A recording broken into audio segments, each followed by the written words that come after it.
It's Halloween and you find yourself looking for something to play that is thematically fitting.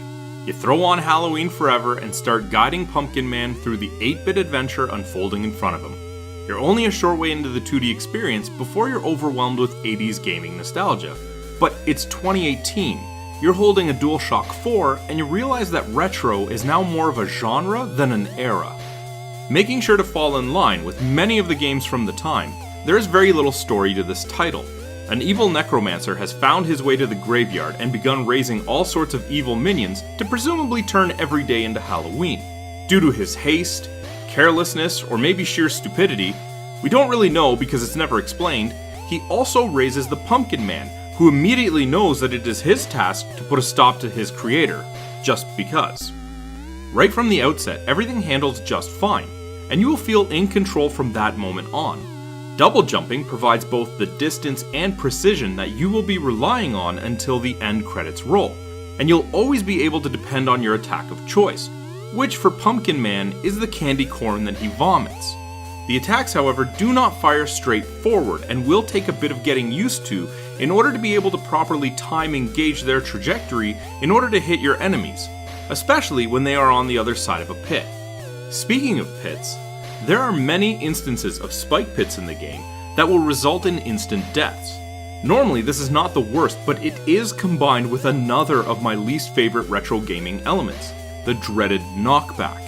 The game is not overly challenging from a mechanic standpoint, but you do only begin with 2 lives, and they can be easily depleted in instances where you're trying to make a jump only for the mage on the other end to barely brush against you, resulting in your limp body being thrown backwards into the pit you just cleared. As a result of that otherwise low difficulty, you will find yourself completing the 5 levels fairly quickly. Each level is even broken into 2 stages, with a boss fight denoting the end of them. While the boss fights are fairly imaginative and entertaining, they will only take a few attempts before pattern recognition registers and you breeze through them as well. Once you've had some time to acquaint yourself with the game's tendencies, you'll be able to complete it in about 30 minutes. Normally this would be a complaint, but it does come with a very low cost of entry, so it's forgivable. There is an attempt made to extend the replay value by putting in multiple unlockable characters, branching paths, and some secret areas that you will need to explore in order to find the 6 hidden ruins that unlock the secret ending. The extra characters didn't really motivate me, as they are primarily different in appearance and slight changes to how their weapons act. For example, the witch throws cats, where if they hit the ground, begin running, allowing for them to still hit an enemy.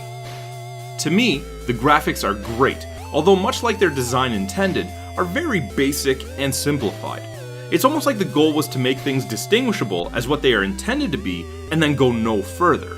Can you tell that the group of purple pixels with a beak coming at you is a crow? Great, mission accomplished. Nothing will make you stop in awe, but you will never have to wonder if the object before you is a fence that is part of the background, or the chainsaw-wielding maniac that wants to carve you up for his front porch. It's an odd phenomenon to consider graphics that don't go far beyond the functional status as a success, but here we are. Overall, I enjoyed my time playing Halloween Forever, but that comes with the idea that I was prepared for a game whose main attractions are conventions left behind decades ago. If you are interested in a fairly short trip down memory lane, then you could absolutely justify a purchase, especially with the low cost of the game. Halloween Forever earns a 7 out of 10. Hey, did you like that video? If you did, be sure to let us know by clicking the like button and leaving a comment. If you want to be first in line for any new content, be sure to subscribe to our channel and then hit up our Facebook page. The link's in the description below to see what's coming up next.